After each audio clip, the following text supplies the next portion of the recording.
श्रोता प्रतिनिधि सभा विघटन गर्ने प्रधानमन्त्री केपी शर्मा ओलीको निर्णयलाई सर्वोच्च अदालतले असंवैधानिक भनेर बदर गरिदिएपछि नेपाली राजनीति नयाँ मोडमा आइपुगेको छ। अबको राजनीतिक परिदृश्य कस्तो हुन्छ भन्नेमा आम चासो छ। भावी राजनीतिको एउटा तस्बिर पार्टी वा संस्थाले मात्र लिड गर्ने छैन, धेरै विषय निर्णायक हुनेछन्। त्यसमध्ये महत्त्वपूर्ण विषयहरू छन् कि प्रधानमन्त्री केपी शर्मा ओलीले अब के गर्दै हुनुहुन्छ भन्ने विषय एउटा महत्त्वपूर्ण ढङ्गबाट आइरहेको छ भने अब नयाँ पार्टी बनाएर एउटा अध्यादेश ल्याउने खालको नयाँ पार्टी बनाउने ओलीको चाहिँ दाउपेच चाहिँ कस्तो हुन सक्छ भन्ने पनि विषय छ। अर्कोतर्फ प्रचण्ड माधव समूहले शेरबहादुर देउवालाई प्रधानमन्त्रीको लागि चाहिँ बाटो खुला गरिदिने र देउवा प्रधानमन्त्री बन्छन् कि बन्दैनन् भन्ने विषय पनि एउटा महत्त्वपूर्ण कुरा छ र अबको प्रधानमन्त्री को बन्छ भन्ने विषय पनि महत्त्वपूर्ण छ भने अर्को एउटा कुरा के आएको छ भने राष्ट्रपति विद्यादेवी भण्डारीले आफ्नो पद जोगाउँछिन् कि प्रधानमन्त्री ओलीले ल्याउन सक्ने अध्यादेश जारी गरेर उनलाई राजनैतिक जीवन दिन्छन्। यो विषय पनि असाध्यै पेचिलो विषय भएको हुँदा यिनै विभिन्न राजनीतिभित्रका चाहिँ अन्तर्वस्तुहरू खोतल्ने क्रममा यतिखेर हामीसँग काठमाडौँबाट दीपक गजरेल आउनु भएको छ। उहाँ राजनीति शास्त्रका एउटा सहप्राध्यापक हुनुहुन्छ भने राजनीतिक विश्लेषक हुनुहुन्छ, राजनीतिक गुरु हुनुहुन्छ। स्वागत छ दीपक गजरेलज्यू यहाँलाई प्रदेश संवाद रेडियो कार्यक्रममा। धन्यवाद। आराम हुनुहुन्छ? एकदम ठिक छ। अब यो पछिल्लो जुन एउटा नयाँ आयो तरङ्ग कतिको लागि यो अकल्पनीय भयो, कतिको लागि स्वाभाविक भयो, संसद पुनर्स्थापना। यो संसद पुनर्स्थापना पछि राजनीति क्षेत्रमा यहाँले देख्नु भएको दृष्टिकोण त्यो चर्मचक्षुले के भन्छ? मलाई चाहिँ अनौठो लागेको छैन। मैले पहिलेदेखि भन्दै आएको के दुईटा बाटोलाई हेर्न सकिएला कम्तीमा। एउटा त नेपालका यी राजनीतिक दलहरू जसले यो देश चलाउँदैछन् यस बेला, यिनीहरू देश चलाउने हैसियत र योग्यता राख्दैन। त्यो कुरा अहिले पुष्टि भयो। एउटा मात्रै दलले 2/3 बहुमत संसदमा ल्याउँदा पनि देशमा अस्थिरता आयो भन्नुको मतलब उहाँहरू देश चलाउन सक्नुहुन्न। यस्ता काम पहिले पनि भएको छ। एउटा पुष्टि त्यो भयो।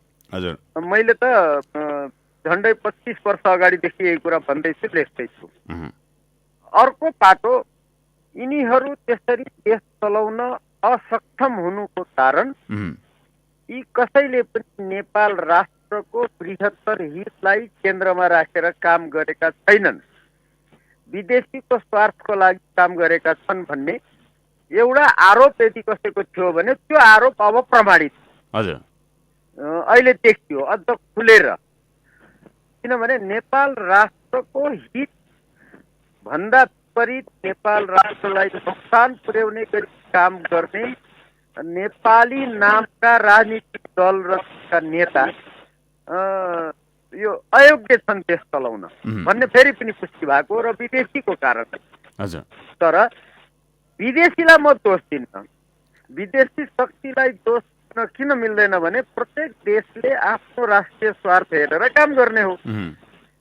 त भारत, चीन, अमेरिका अथवा जुनसुकै शक्तिको नाम लिउँ नेपालको सन्दर्भमा, त्यो हिसाबले उनीहरूले आफ्नो स्वार्थ हेर्छन्। त हामी अर्काको पछि पछि हिँड्यौँ, अर्काको स्वार्थ अनुसार हिँड्यौँ त हाम्रो गल्ती। त्यो फेरि पुष्टि भयो। अब अर्को एउटा पाटो पनि मैले देख्दैछु, नेपाललाई अझ अस्तव्यस्त पार्दैछन् यिनीहरू भन्ने देखिँदैछ फेरि पनि। कसरी भन्दा 2/3 बहुमत एउटा दलको हुँदा पनि देशमा राजनीतिक स्थिरता भएन। त्यसको अर्थ अब आउने, अघि तपाईँले भूमिकामा भन्नुभएको जस्तो जुन बहादुर वा जुन प्रसाद प्रधानमन्त्री भए पनि देशमा सांसद खरिद बिक्री यता र उता जथाभावी जुन पहिलेदेखि हुने गरेको छ 48 सालदेखि यता, त्यही प्रवृत्ति फेरि दोहोरिने भनेको देशमा राजनीतिक स्थिरता हुने भएन। ख्याल गर्नुहोस्, 2048 सालको बहुदलीय प्रजातान्त्रिक प्रणालीको पहिलो चुनावपछि यो 50, 51, 52 सालतिर यही प्रवृत्ति भएको थियो र त्यसैको परिणामको रूपमा एक अर्थमा नेपालमा बारुद र बम पड्काएको सुरु भएको। त्यसले नेपाललाई कति विध्वंसमा लग्यो हामीलाई। हजुर यतिखेर अझ खतरनाक अवस्था देखेको छु मैले यो अहिलेको संविधानमा भएका कुराहरूको कारण। हजुर ती खतरनाक कुरा दुई तीनवटा। एउटा नेपाल राष्ट्र र नेपाली समाजलाई जातीय आधारमा विखण्डन गरिएको गएको 12-15 वर्ष यता गरिएको गलत प्रक्रिया गलत कामहरूको कारणले संविधानमै उल्लेख गरेर नेपाली नरहेर नेपाली बाहुन क्षेत्री मधेसी के अरे जनजाति दलित यो अनेक विखण्डनका कुरा संविधानमै उल्लेख गरेर नेपाल समाजलाई राष्ट्रलाई विखण्डन तिर लग्यो। एउटा त्यो अस्ति नै 48, 50, 51 सालको भन्दा खतरनाक कुरा एउटा। दोस्रो धर्मको नाममा नेपाली जनता बीच फुट गराइयो। हेर्नुहोस् नेपालको परम्परादेखि चलिआएको सनातन परम्परा जुन हो, सनातन परम्परा भनेको हिन्दू धर्म मात्र होइन। हिन्दू बौद्धदेखि प्रकृति पूजक बोन किराँत यो जम्मै तपाईँको ओमकार परिवारसँग सम्बन्धित। त्यसमाथि प्रहार गरिँदै त्यसले एउटा बिन्दुमा पुर्याएर नेपालमा धार्मिक द्वन्द्व निम्त्याउने वातावरण सिर्जना गरेको शङ्का गरिँदैछ, देखिँदैछ। चर्चहरूको संख्या नेपालमा बढ्दै गएकोबाट एउटा इन्डिकेटर देखिन्छ भने तपाईँलाई क्षेत्रीय रूपमा त्यसै गरी विभाजन गरी संविधानमै लेखेर विभिन्न शब्दहरू प्रयोग गरेका छन्। संविधानले नै लेखेर क्षेत्रीय तपाईँको मधेसी र पहाडे तराई र हिमाल विभेद सिर्जना गरिन्छ भनेको यी सबै कारणले नेपाल राष्ट्रलाई कमजोर पारिएको छ र यसै बेला राजनीतिक अस्थिरता सुरु गरिन्छ भनेको द्वन्द्व अब सम्भावित देखिरहेको छु नेपाल। हजुर अब यहाँले अहिले भर्खरको यो समसामयिक राजनीति र यो अहिलेको अस्थिर राजनीतिले जकडिएका समस्या र मुलुक बनेन भन्ने एज अ होलमा समराइज गरेर जुन एउटा चाहिँ दृश्य यहाँले वातावरण बताइदिनु भयो यो ठिक छ। तर अब जनताको लागि ठ्याक्कै अहिले भर्खरै चासोको कुरा के छ भने प्रधानमन्त्री केपी शर्मा ओलीले राजीनामा दिनुहुन्छ कि हुँदैन, उहाँ बहिर्गमित हुनुहुन्छ कि हुँदैन र अर्कोतर्फ एउटाले खुसियाली मनाइरहेको स्थिति छ भने त खुसियालीले चाहिँ दिन्छ के भन्ने खालको कुरा गरिरहँदा ओलीले अब के गर्नुहुन्छ, ओलीले के गर्यो भने राम्रो हुन्छ, ओली चाहिँ सत्तामा रहिरहनुहुन्छ कि उहाँले अरू अस्त्रहरू प्रयोग गर्नुहुन्छ, उहाँसँग अझै अरू त्यस्ता खालका चाहिँ रणनीतिहरू छन्, यहाँलाई के लाग्छ? तपाईँको प्रश्नमा दुईटा पाटो देखेँ। एउटा त के हुँदा राम्रो हुन्छ भनेर, यसलाई अङ्ग्रेजीमा विशफुल थिङ्किङ भन्छ। मेरो चाहना म नेपाली नागरिकको हिसाबले यसो भइदिएदेखि नेपाल राष्ट्रलाई बहुसंख्यक जनतालाई राम्रो हुन्थ्यो भन्ने मेरो चाहना। त्यो चाहना मेरो भन्नुहुन्छ भने नेपाल राष्ट्रलाई समाजलाई कमजोर पार्न अनेक वितण्डा प्रवेश गराएर बनाइएको यो संविधान च्यातेर फालेर नेपाल राष्ट्रको हित हुने किसिमको नयाँ संविधानमा जानुपर्छ। त्यो मेरो विशफुल थिङ्किङ हो। अब के हुन सक्छ भनेर जानुभयो भने तपाईँले अघि भन्नुभएको केपी ओली हाम्रा अहिलेका सम्माननीय प्रधानमन्त्री, त्यो केपी ओली अहिलेको प्रधानमन्त्री भनेको त्यो एउटा दलको मात्रै होइन, सिङ्गो देशको हो जबसम्म पदमा छ, मेरो पनि प्रधानमन्त्री। उहाँले जुन शैलीले काम गरिरहेको देखिएको छ केही महिना यता, कम्तीमा केही महिना, म त धेरै वर्ष अगाडिदेखि देखिरहेको छु उहाँको प्रवृत्ति, उहाँले त्यसै छोड्नुहुन्छ भन्ने मलाई लाग्छ।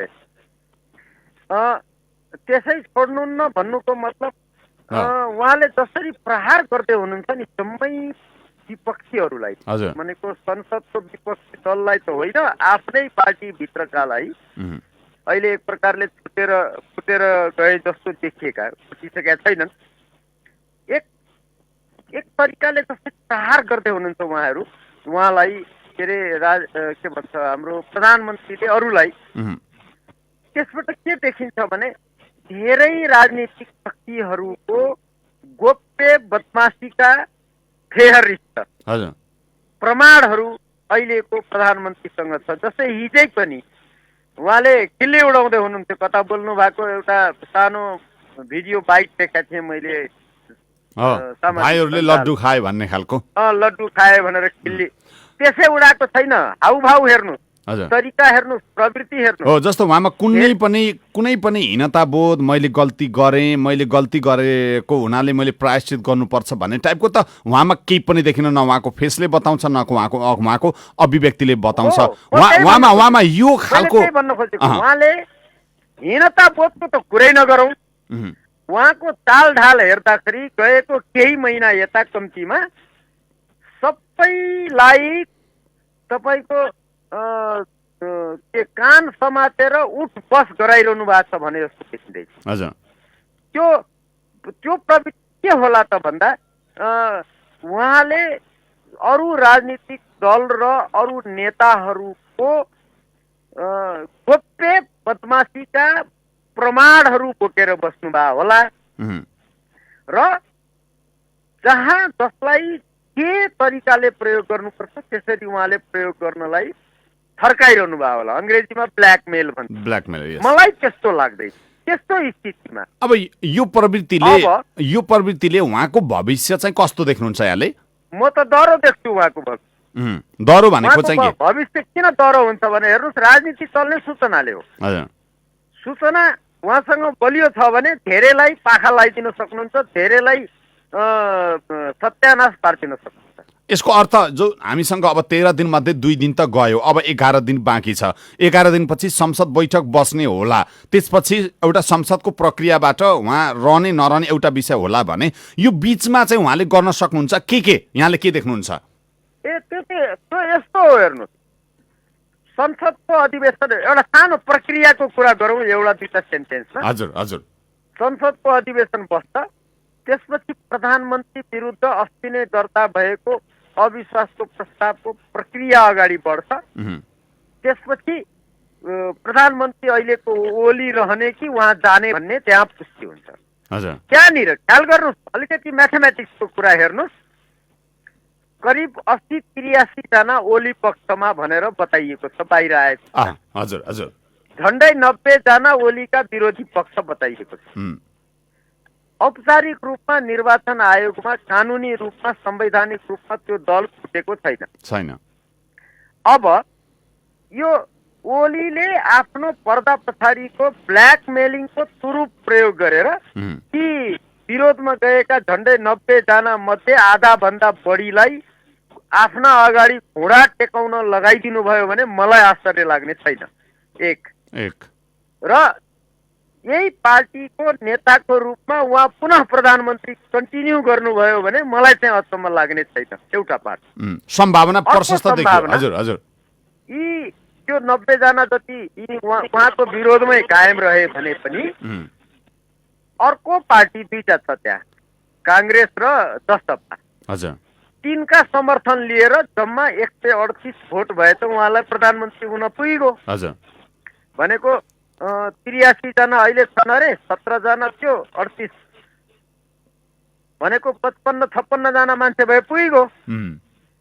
फेरि प्रधानमन्त्री कन्टिन्यू हुनुभयो भने पनि अचन्न मान्नु। त्यसको चलखेल अब यही बीचमा हुन्छ, पक्कै हुन्छ। र ओलीले यसै छोडेर हिँड्नुहुन्न भन्ने कुरा त उहाँको हिजोको खिल्ली उडाएको शैलीबाट पनि धेरै बुझ्नु पर्यो। उहाँको भनाइबाट, उहाँका प्रेस सल्लाहकार सूर्य थापाको भनाइबाट हैन प्रशस्त यी कुरा सम्भावनाहरू देखिन्छन्।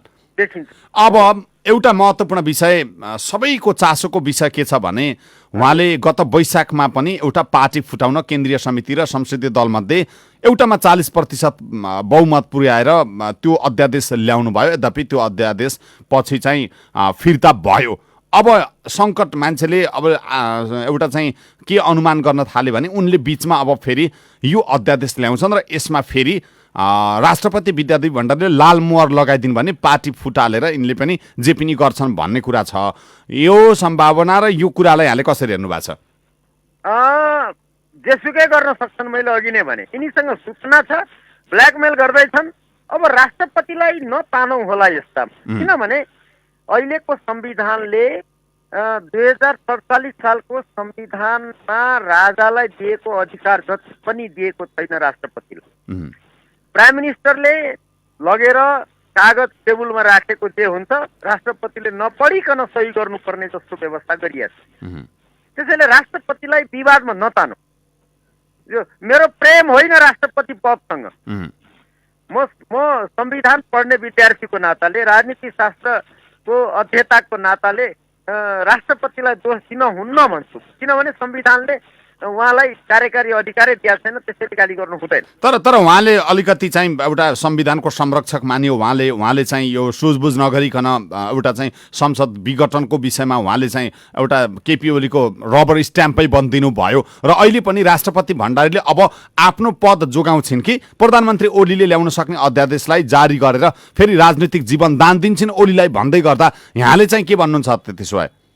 त्यस्तै होइन, यो तपाईँको प्रश्न नै म स्वीकार गर्छु। पहिलो कुरा, संविधानको संरक्षक यदि राष्ट्रपति हो भनेर मान्ने हो भने प्रधानमन्त्रीले भनेको कुरालाई अस्वीकार गर्दै मनपरी हुकुम दिने स्थितिमा यदि राष्ट्रपतिको पद प्रयोग गर्यो कसैले भने, अहिले एकजना महिला छन्, उनले गरिन् भने राष्ट्रलाई स्वीकार्य छ छैन? किनभने संरक्षक भनेको त्यो सम्पूर्ण अधिकार मौका पर्या बेला त्यो प्रधानमन्त्रीले गरेको मन परेन, फलाना गुट र चिलाना गुट भनेर प्रयोग गर्ने चिज होइन एउटा। रबर स्टाम्प तपाईँ शब्द प्रयोग नगर्नुहोस्। संविधानमै राष्ट्रपतिलाई रबर स्टाम्पको हैसियतमा राखिएको छ। उहाँहरूले लेखेको संविधान हो, किन गाली गर्नुहुन्छ? एउटा कुरा। अब तेस्रो तपाईँको पक्ष, राष्ट्रपति ले आफ्नो पद जोगाउँछिन् कि प्रधानमन्त्रीलाई, त्यो प्रश्न नै होइन। राष्ट्रपतिले आफ्नो पद जोगाउने वा नजोगाउने भन्ने प्रश्न नै हुन्न। उहाँलाई हटाउने व्यवस्था राखिदिएको छ संविधानले, दलहरूले गर्ने हो। यदि हटाउन चाहन्छन् भने राष्ट्रपतिले चाहेर पनि बस्न सक्नुहुन्न। तर यसो गर्नुभयो भने फेरि महाभियोगतर्फ जान्छन् दलहरू, संसद खुल्छ र भन्ने कुरा छ नि त। हजुर के भन्नुभयो? मैले प्रश्न सुनिनँ। यदि फेरि पनि उनले गल्ती गरिन्, अहिलेसम्म कुरा अनुसार राष्ट्रपतिले गल्ती गरिन् भन्दै आइरहेको स्थिति छ भने अब फेरि पनि त्यो खालको गल्ती गरिन् अर्थात् अध्यादेशमा उनले फेरि पनि जारी गर्न चाहिँ साइन गरिदिन् भने त उनले फेरि अर्को गल्ती गर्छिन् र यिनलाई चाहिँ राखिरहन हुन्न र त्यो गरिरहन् भने चाहिँ हामी राखिरहन्छौँ भनेर प्रचण्डका भनाइ पनि आए के? यस्तो हो चन्द्रजी, यो चाहिँ कस्तो हो भने हेर्नुहोस्, मैले केही वर्ष अगाडि त्यो 63 सालको आन्दोलनको ताका 62-63 कलेजमा पढाउँदा विद्यार्थीहरूलाई एउटा लहर ल्याइएको थियो होइन। भारतीयहरूले प्रचार गरेर नेपालका लोकतान्त्रिकहरूले लोकतन्त्र भन्नु नै गणतन्त्र हो भनेर व्याख्या गरिएको थियो। त्यस्तै हो यो। राष्ट्रपतिले गल्ती गरेको छैन, किनभने गल्ती गर्नको लागि अधिकार हुनुपर्छ र नेपालको अहिलेको संविधानले राष्ट्रपतिलाई अधिकार नै दिएको छैन। त्यसैले उहाँले गल्ती गरेका छैन। यदि गल्ती गरे हो भने, जस्तै सर्वोच्चले राष्ट्रपतिको निर्णयलाई खारिज गरे होइन, ख्याल गर्नुहोस्, प्रधानमन्त्रीको निर्णयलाई खारिज गरे हो। किनभने राष्ट्रपति कार्यकारी हुन्न, राष्ट्रपतिले जे मन लाग्यो त्यो निर्णय गर्न पाउँदैन। प्रधानमन्त्रीको सिफारिसमा उसले निर्णय गरेको छ। त्यसैले त्यो निर्णय यदि अदालतबाट बदर हुन्छ भने त्यो राष्ट्रपतिको गल्ती होइन, प्रधानमन्त्री होइन। प्रधानमन्त्री कार्यकारी भए भन्दैमा मुलुकको हित विपरीत, जनताको हित विपरीत, संविधानको हित विपरीत लगेका कुरालाई राष्ट्रपतिले हेर्नुपर्छ कि पर्दैन? पर्दैन। राष्ट्रपतिले खुरुखुरु सही गर्ने हो। रबर छाप एउटा कर्मचारीले टेबुलबाट घरबाट झिकेर छाप लाए जस्तै हो राष्ट्रपतिको पद। संविधानमा त्यही कुरा लेख्नु भएको छ उहाँहरूले, अधिकार दिएको छैन। त्यसो भए प्रधानमन्त्रीले राष्ट्रहित विपरीत मनपरी गर्छ भन्ने यदि आशंका गर्ने हो भने तपाईँको कार्यकारी प्रधानमन्त्रीको व्यवस्था संविधानले किन गरेको? ख्याल गर्नुहोस्, प्रधानमन्त्री भनेको मजाक होइन।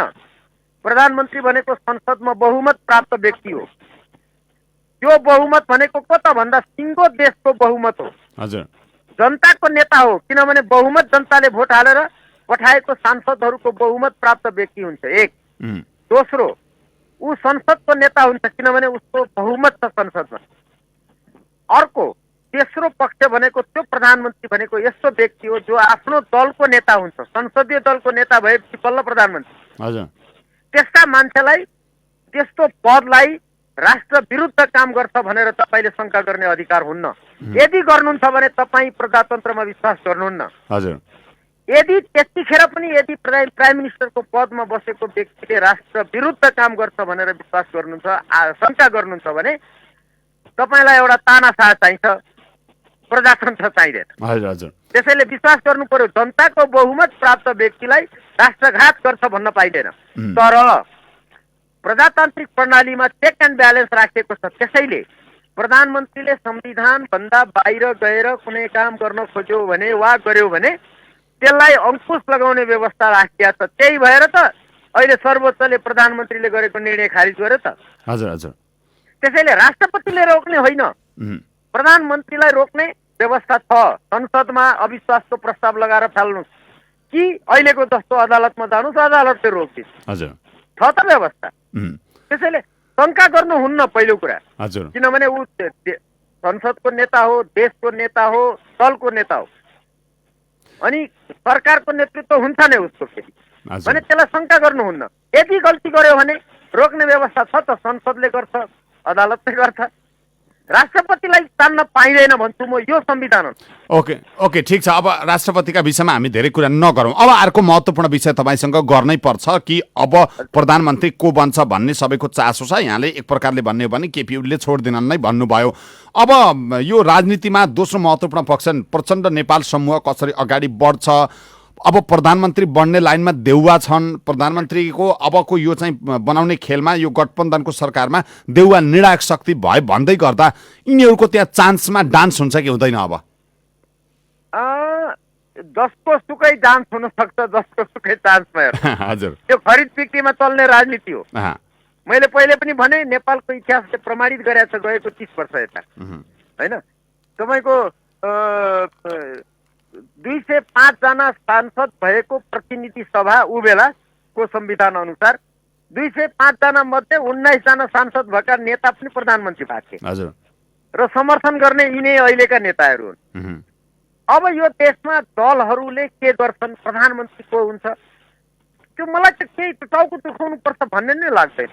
किनभने 2/3 भएर पनि एक ठाउँमा बसेर देश चलाउन नसक्ने अयोग्य मान्छेहरू भए ठाउँमा जसले जतासुकै जेसुकै प्रयोग गरिदिनुहोस् आफ्नो स्वार्थको लागि, र जोसुकै जतासुकै खरिद र बिक्री हुन सक्छ।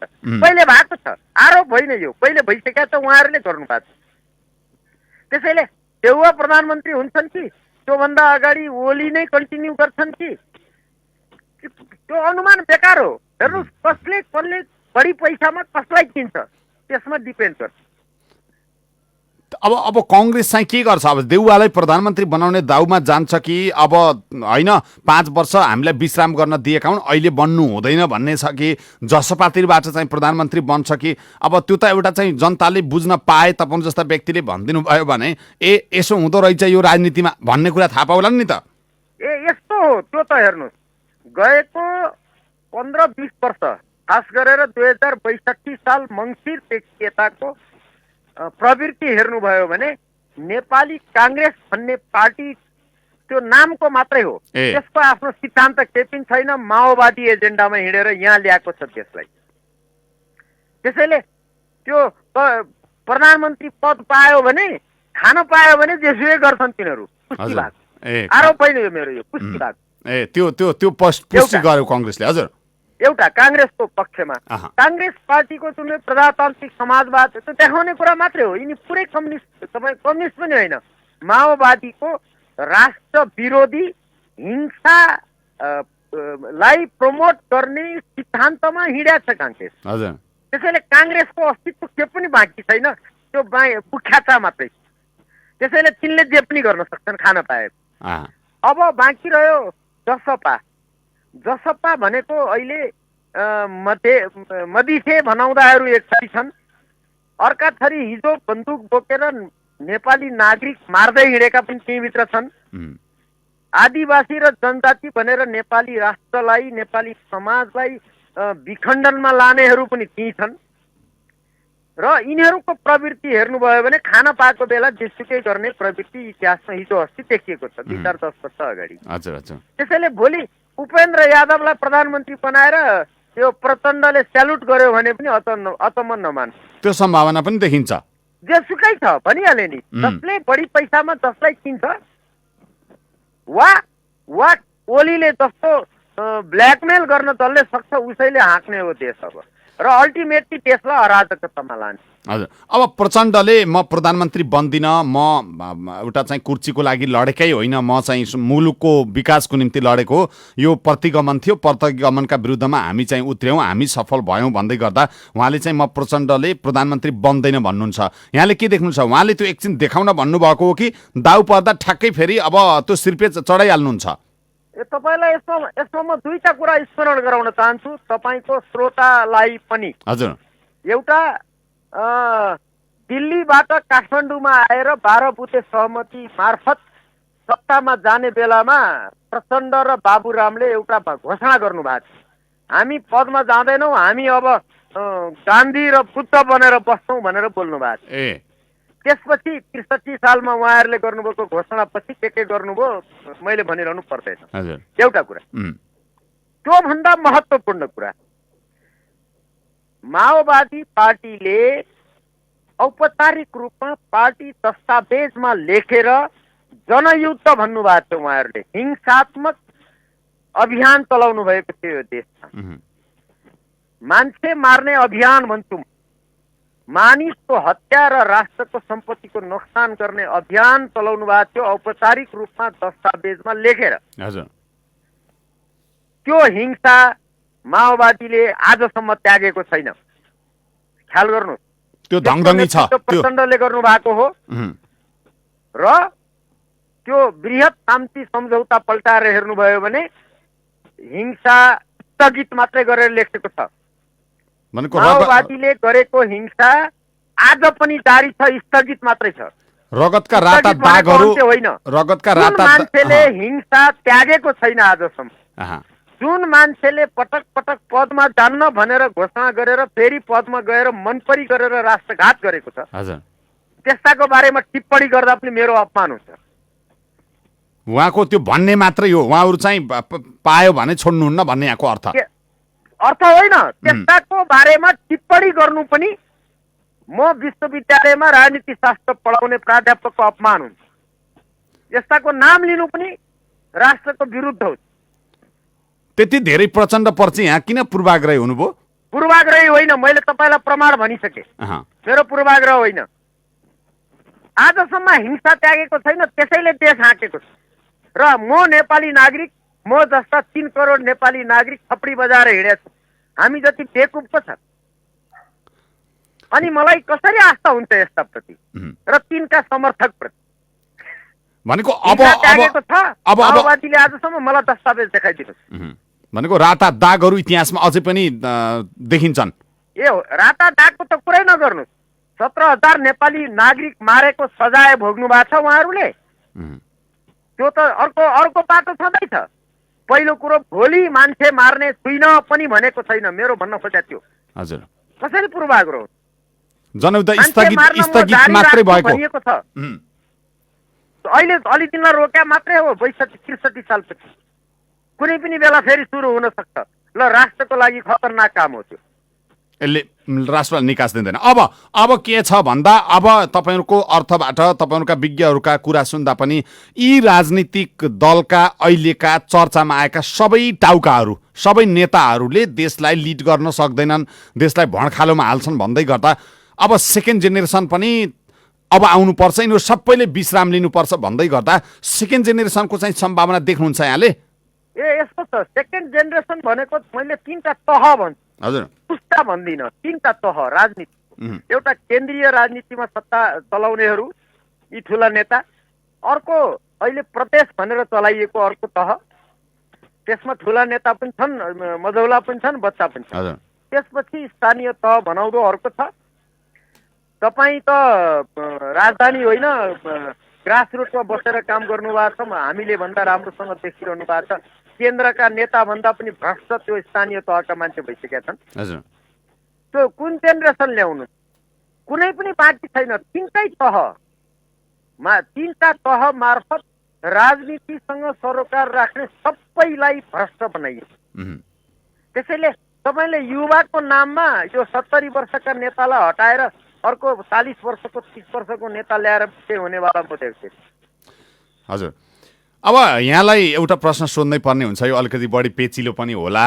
यत्रो राजनीतिक दलका नेताहरूले भन्दै गरेको कुरा के हो भने यति ठुलो त्याग र तपस्या, यति ठुलो बलिदानी पछि हामीले गणतन्त्र ल्यायौँ भन्दै गर्दा कार्यक्रमको पूर्वार्धमा पनि यहाँले अलिकति राजातर्फ ढल्किएर, अलिकति हिन्दू राज्यतर्फ ढल्किएर फेरि अर्को खालको चाहिँ तपाईँले चाहिँ कुरा गर्नुभयो होइन। यो यहाँलाई चाहिँ के भन्ने, राजा पक्षधर भन्ने कि यो धर्मनिरपेक्षता भएको देशमा अब हिन्दुत्वको फेरि चाहिँ अर्को खालको चाहिँ धार्मिक एउटा दाउपेचको कुरा ल्यायो भन्ने यहाँलाई?